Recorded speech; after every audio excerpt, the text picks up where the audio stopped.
you for the invitation. It's a great pleasure to be here. Before I get into the details of this data, so let me tell you this is around an area that I've been working for a few years now with my colleague from the University of Surrey. We started working on the area of work placement. So to give a little bit more context, work placement is basically a program, an undergraduate program for undergraduate students, and in particular we focus on economics.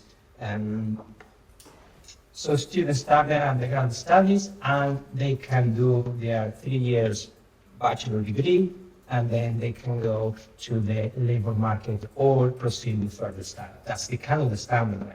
So what we have seen is an increasing interest of students undertaking this optional work placement program. So what this means in our context is that students can basically delay their graduation by 1 year in order to get 1 year work experience in industry. So after completing the second year, students go on work placement, and then they typically go for the full year, and then they come back to the final year of their degree, and they look for a graduate job. So this is the kind of the overall idea. And I've been the academic director of this program at the School of Economics at the University of Surrey. This is where we started this collaboration. And now I have a similar role, but at the business school with the National College of Ireland. So what we have been doing is trying to look at what is the contribution of work placement to graduate employability. That's the big question, and this is part of the literature, and there is an area focusing on that. So here we want to focus on the salaries. So this is basically when students transition from this work placement to the graduate labor market. And we want to focus on earnings. But as I will discuss later, these ideas can be expanded to other measures of graduate outcomes. Okay, so this is just published in the Journal of Higher Education Research and Development. And let me start with some motivation. So I think we are aware of some key characteristics around the higher education landscape. The first one is, if we think from the student's point of view, there is an increasing financial pressure. This is mainly focused in the context of the UK, where students pay on average almost £10,000 per year. And then on top of that, the increasing living cost has been putting extra financial pressure. And then many students realize that when they want to find a job, it's very competitive. And many of them, they start doing some kind of extracurricular activities in order to build up their CVs. On the other side, when we look at some of the employer surveys, typically they complain that, universities don't produce students that are job ready. Okay, I'm not going to get into the discussion of what that means, but the basic idea is that many students or graduates, they lack some work experience. Right? So universities have realized this, and there are many ways in order to support this university to work transition.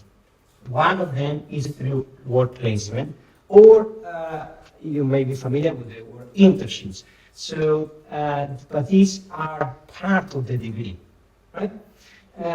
As a strategy to support students. Now, another important thing that we have seen, and this is increasing, is that employers tend to use this work placement scheme or internship to hire, to identify good future employees. Right? I will go very briefly, I promise, through the literature on graduate employability, particularly the benefit of this kind of program.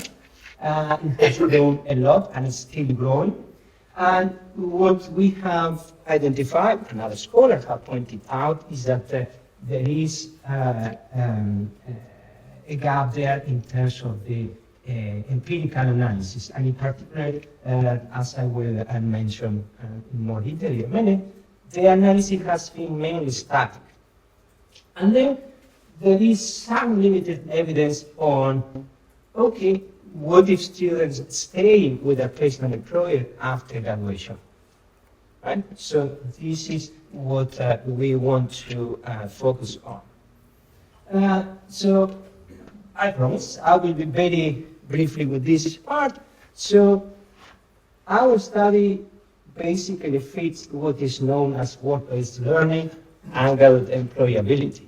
So the idea is that universities embed in their curriculum some strategies to give the students the chance of practice their knowledge that they acquired during the first and second year. And this is through work placement.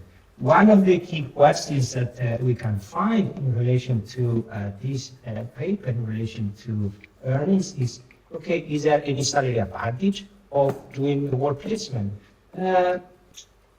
Overall, the evidence is mixed, and this can be due to different reasons.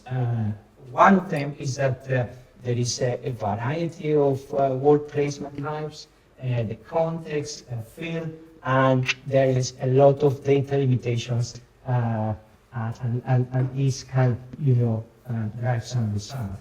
Some articles have found there is a positive effect of doing a work placement on graduate salaries.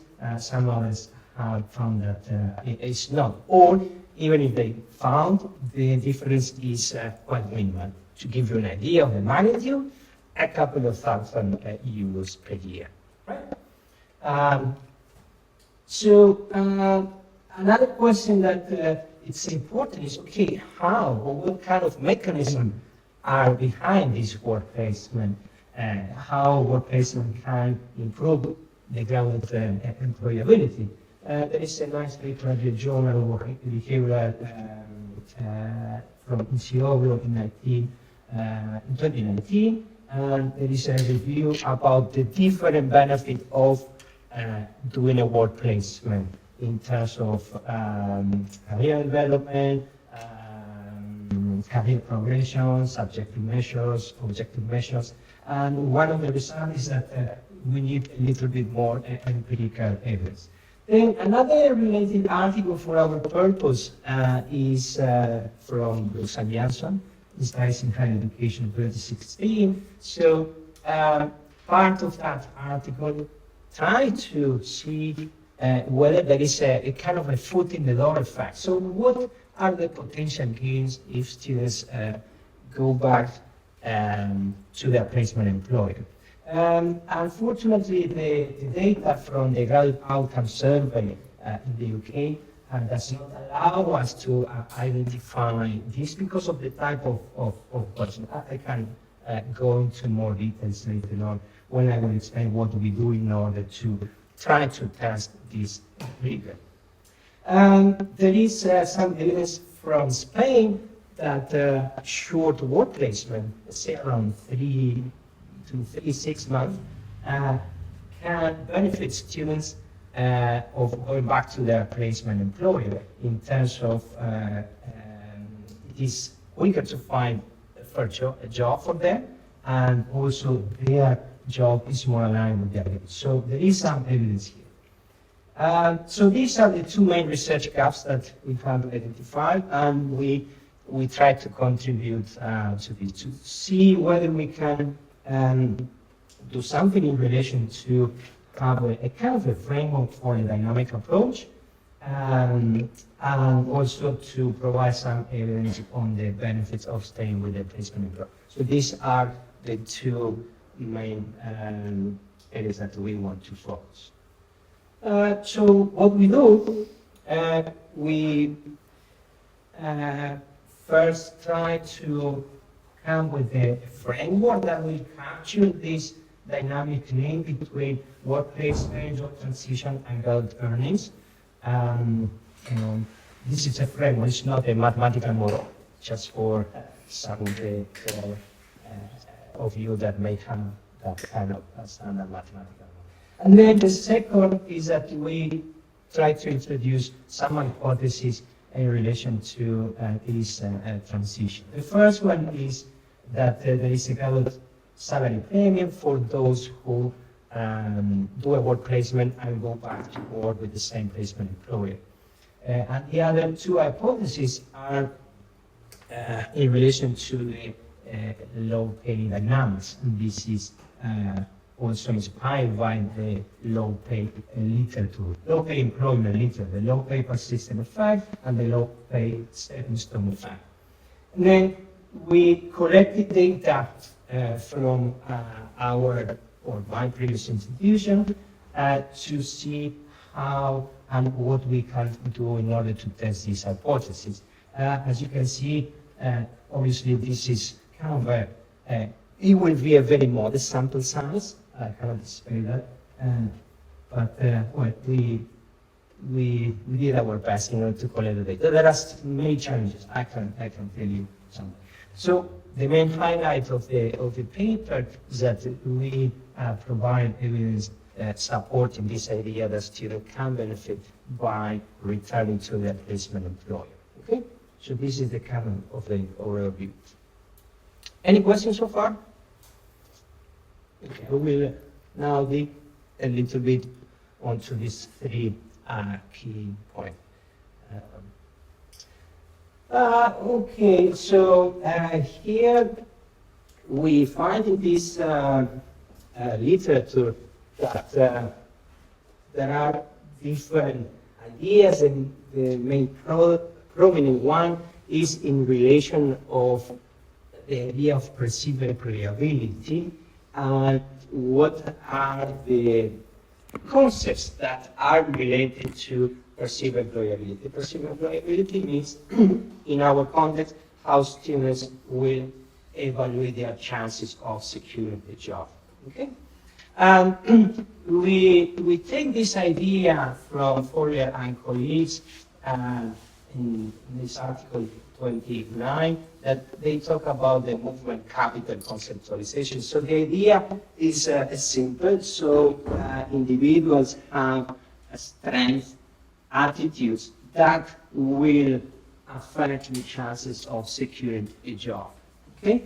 So the four groups that they talk about is human capital, social capital, self-awareness, and adaptability. So in our context, we can argue that because the work placement experience is a job that students, for many of them, is the first time that they work in a professional environment, they develop these 4 types or 4 dimensions of movement capital.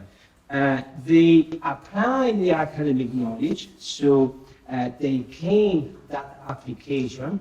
They develop certain skills like teamwork, time management. These can be thought about, this category of the human capital. They also interact with some other students that are also on work placement from different institutions with more senior line managers and senior people, and that can open up the social network for future jobs. Because for many of them this is their first professional experience, they get into work placement having some idea, but then they realize they discover their strengths and weaknesses. And this can come from either from the employer, from the employer's evaluations and receive feedback, or because the work placement is embedded in the program, students are assessed and they receive feedback from the academic supervisor. And in many cases, this is our case, students are asked to complete reflections on their experience, how they apply knowledge, and so on and so forth. So they develop this. And in many situations, students have to deal with tasks within the organization. Sometimes the line manager changes, there is some, and they need to, or they are allocated to something according to the organization's need. So they develop this movement capital, and these will somehow shape their perceived employability. So think about the following. Let's say you are doing a work placement towards the end of the work placement, or upon completion, when you are back at the university, you reflect, and because you have developed all these dimensions, you will form an idea on whether you would like to apply for that employer as a graduate, and what are the prospects that you have in that organization, right? So those students who like that employer, they think that they will find some good career prospect, and on top of that, they perform well and they fit with the organization, they will apply for this. And obviously, if they have the opportunities, they will be able to apply. And on the other hand, from the employer point of view,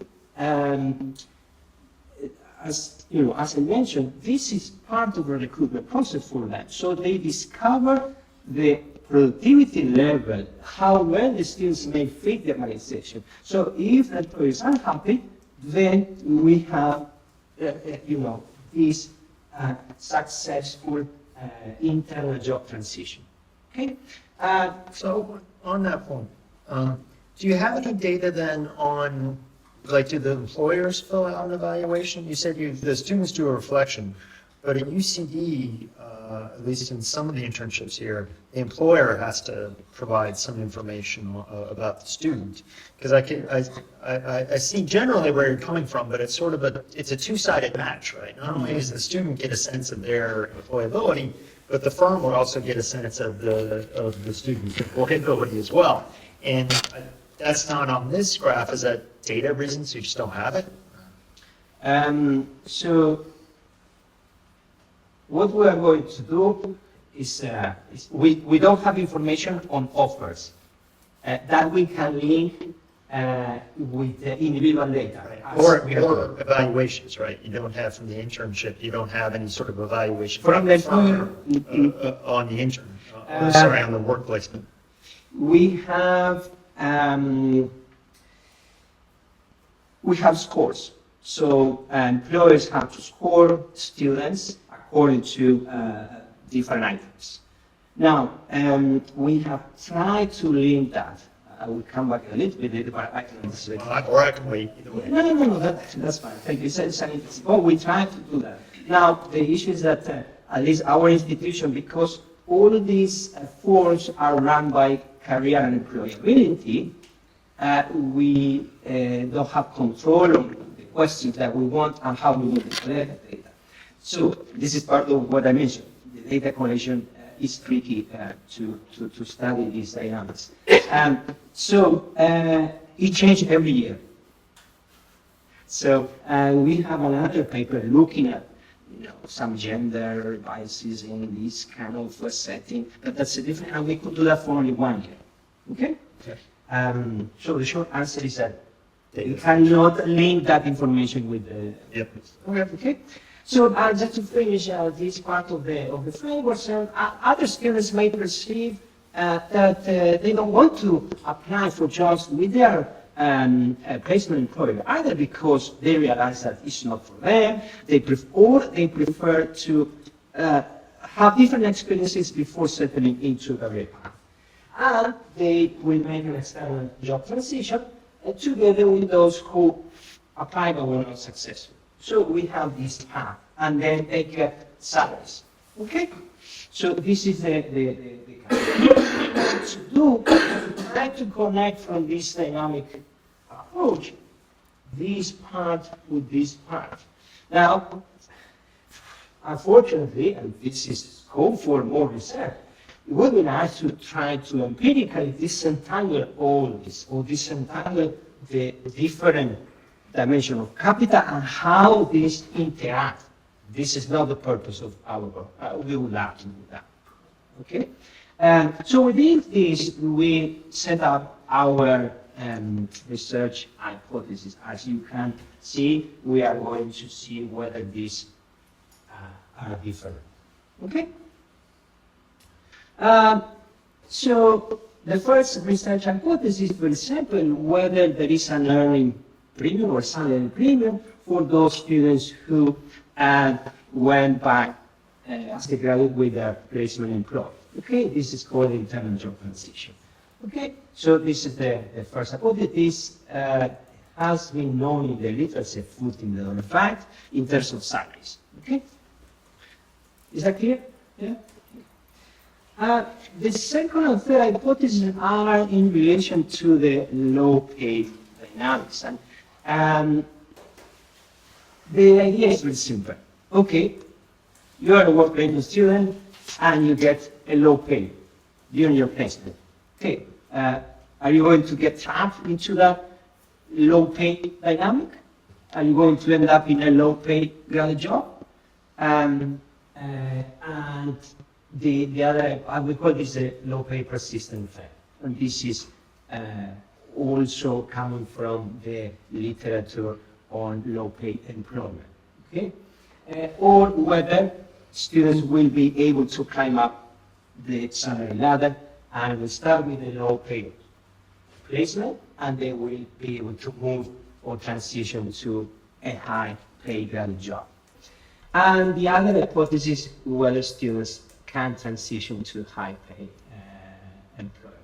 Obviously, these transitions depend on the quality of the placement experience, how much students evaluate their movement capital, and depending on that, they will transition to one state or the other.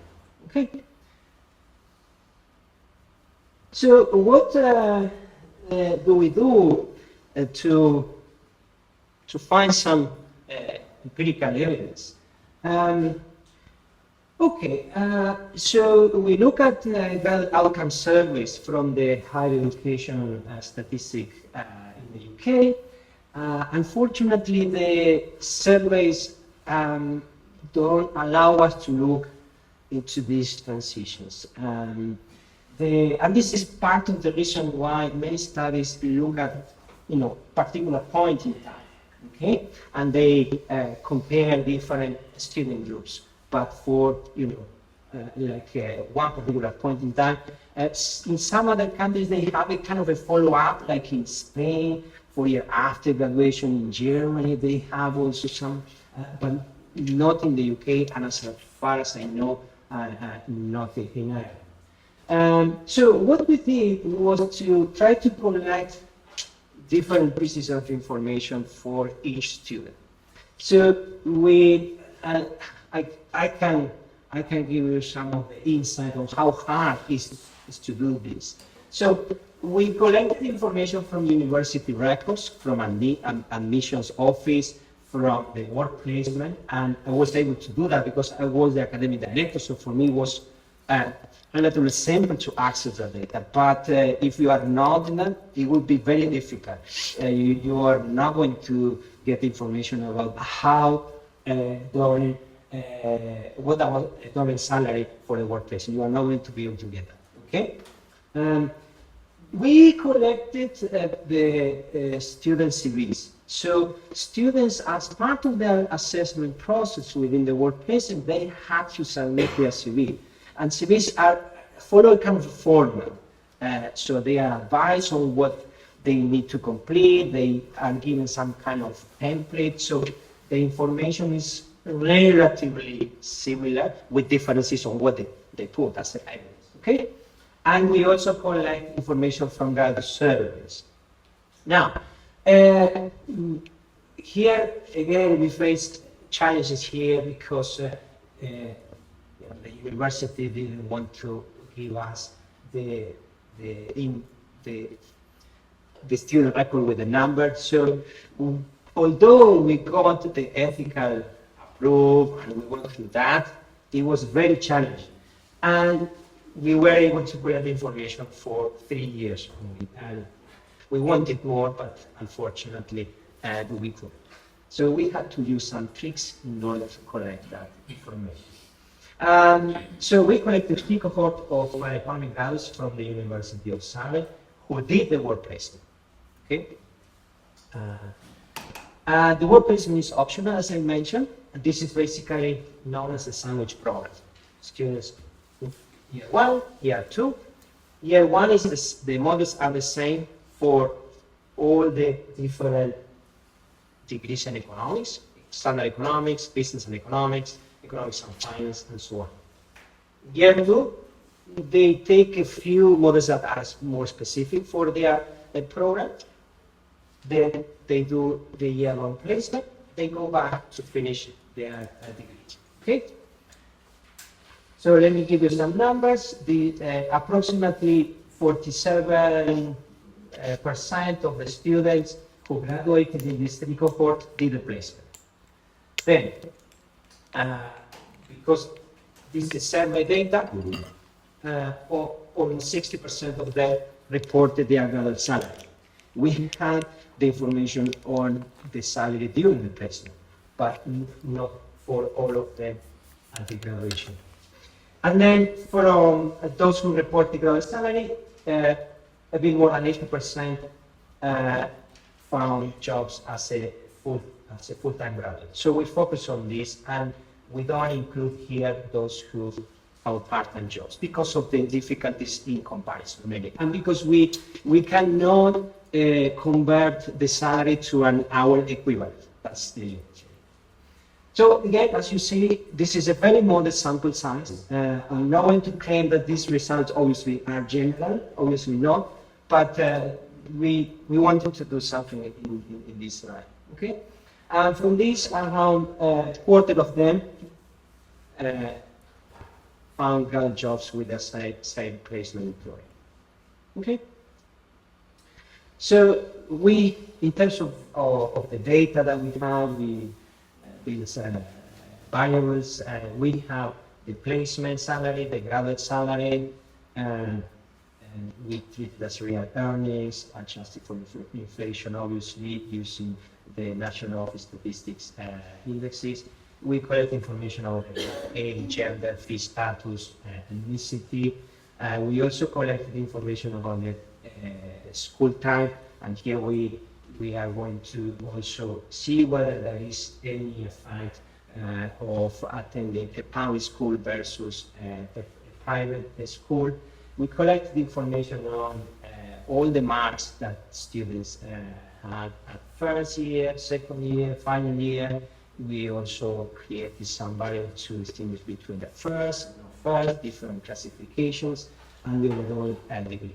As I was saying, we wanted to see whether, some students got a certain type of employment according to their more focused program degree or not. From the CVs that we collected from students, we built some variables to capture the job experience before placement. And here we basically have variable with a number of different job experiences. We wanted to see what other possibilities, but it's too noisy. And then we collected information on extra achievements, like awards or sport prizes. So it was not enough to write down in the CV, oh, I go to the gym 3 times a week, I'm committed to my, whatever sport. No, it had to be a notable achievement, okay? And then from the outcome survey, we created a job location, mainly whether it's London or not, because jobs in London tend to pay higher salaries. And then we created some industry for the type of industry where the organization operates. This is particularly important because here are high-paying jobs in investment, finance, banking, and so on. And we created different values for this. Okay, let me go give you kind of an overall idea of the sample, key characteristic. There are differences in the distributions of salaries. So this is the sample mean, around 30,000 pounds per year for graduate, and around 19,000 for the placement. And there are some differences when we look at those who ended up with the same employer versus those who ended up with a different employer. It's not a huge difference, but there is some differences of around 3,000 or almost 4,000 if you look at the median, which is not good. The other important aspect that we notice there is some variation in terms of the dispersion of the salaries. When we look at the age, gender, fee status, we don't see many differences. So remember, we are here looking at students who did the placement. Okay. Then, in terms of the academic achievement, we didn't find any notable differences between these two groups. These are very good students, by the way. And then when we look at job location, around 70% are in London, then the rest are in the rest of the UK. And then there are, I think the main differences are here, that the proportion of students who ended up with the same employer and work for the high-paid jobs are there, rather here. And then we didn't see big differences in terms of job experience and accomplishment. Okay, so that's more or less the characteristic. Okay, I will need to speed up a little bit. So the econometrics is very simple. So we use two different techniques. We started and we implemented an OLS model to test hypothesis 1. This is very simple. And we basically want to focus on the same employer effect. So this is a variable, whether the student got a graduate job with the same placement employer or not. And then typically the set of control variables that we use. We also look at the top earning distribution using quantitative regression analysis to see whether if there is an effect here, how much is that different at the top of the distribution, and see what else we observe there. For the low pay dynamics for second and third hypothesis, so we use the order logic model, and so we follow these three steps mainly. We use a quartile of each salary distribution to create these three different levels: low, medium, or high salary. And this is for placement and for graduate salaries. Okay, and then we use the order logic model to estimate the conditional probability that the graduate student ended up or got a high-paid graduate job, medium or low. Okay, so it's conditional because we use the placement salary here in the set of covariance. So we estimated these probabilities, and then we compare these different probabilities where the students transition from a low paid placement to a low paid graduate job, from low to medium to high, and so on and so forth. Okay, this was the procedure.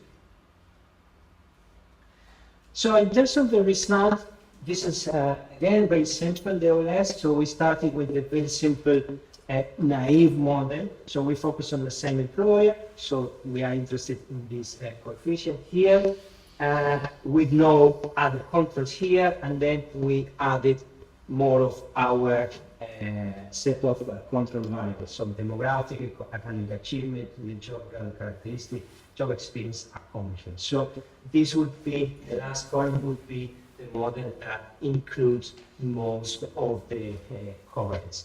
And he highlights that this coefficient is statistically significant at 1%, and this can be interpreted as that graduates that end up with the same placement employer on average earn around 10% more than those graduates who found a job with a different employer.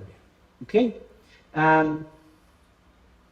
There are other factors, as you could guess from the kind of sample statistics. there is a bit of differences between in terms of the different sectors and how much they pay.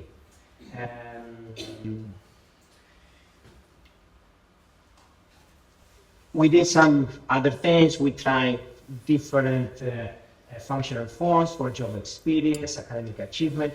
We added these different limits, so this is coming again, and we didn't find any changes on the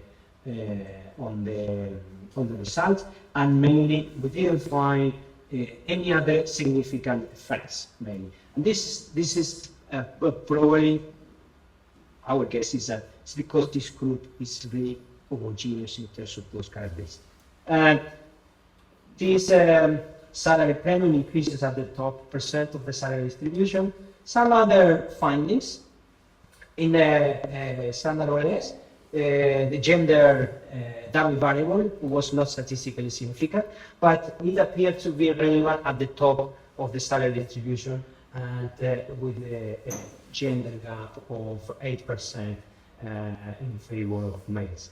Accomplishment, this variable that captures awards, prices, it was around 5% and statistically significant at 10%. But when we look at the top salary, the size of the coefficient doubles, and this is significant at 1%. So this makes sense because this is saying, okay, if you want to get a very high paid job, well, you know, university degree is not enough, work placement maybe is not enough, you need to keep adding things. This is our interpretation. Okay? I'm going to show you now the results. This is part of the table. We computed all the possible combinations using this order logic, but for the purpose of whether there is evidence here. So this table shows the placement students on low pay here, and let's focus here on the full sample. So this is for all of them, and this is a graduate salary low or high. So this means that there is almost 29% chances of getting trapped in low pay. And if we compare that with the opposite, moving from a high, sorry, no, I don't have that. Okay. So the comparison would be moving from a high placement salary to a low graduate. This is around 10%. Sorry.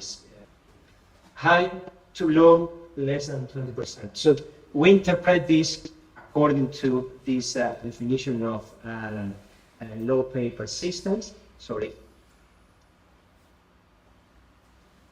That here there is evidence of the low pay persistence. And then in terms of the stepping stone effect, students have around 20% chances of moving from a low pay placement to a high pay graduate job. Another, again, with our very modest sample size, another we think is important that we observe here is that these effects are in favor of those students who found a graduate job with the same placement employer. So that means that the low pay persistent effect is stronger for the different employer, which is here, and the stepping stone effect is stronger for those who ended up with the same placement employer. So these are the results from in relation to our hypothesis 2 and 3. Okay, I will go quite quickly this. So we try to put this and see how our very modest sample compared to some of the more nationwide and other population studies. And but let me start with the first hypothesis, the foot in the other effect. So we complemented and we expanded, and we think that we were able to test this foot in the other effect using this smaller sample size, but richer data that more like outcome surveys that kind of service don't allow us to test these dynamics. And we complement this previous result. And in terms of the implications, well, one implication that we could highlight is that universities can put a little bit more effort and partner with those employers that provide employment opportunities at early stages. Or if this is not available, universities, especially those universities that have a good career and development and service department, they can collaborate to build up these possibilities. And also, well, for students securing a graduate job before going to the graduate labor market, that can relieve a lot of stress during the final year. That can help, focusing on their studies, and even selecting their optional modules in a more committed way for that. So these are the implications that we think are important. In relation to the low pay persistent on the stepping stone effect, here we find that this low pay persistent effect, this difference between the probability of being a low pay placement and ended up in the low pay graduate job in comparison with the probability of starting in a high pay placement and ending up in a low pay graduate job, the difference with our sample is 9 percentage points. When we look at some evidence for adult population, like a study for the UK, that difference, well, the distribution between women and men, and the difference in percentage point goes between 12 and 18 percentage point. So obviously different sample, we think that our results are reasonable or make sense. In terms of the stepping stone effect, that's very difficult to compare because usually the literature on low pay employment, they compare low pay employment versus being unemployed or not being in the labor force. We will need to compare our result with those students, well, that could be one possibility, to compare what happened with students that did not do a placement. It's not exactly the same. We look at some of the figures there, and the probability of graduate without placement getting a low graduate salary is around 30%. I would be very cautious to make this comparison because these are different groups. But let me try. Some other factors that may play a role, an important role, and here there is some scope for future research. What about training, support opportunities that are offered by the placement employer? What about the support that universities offer to students?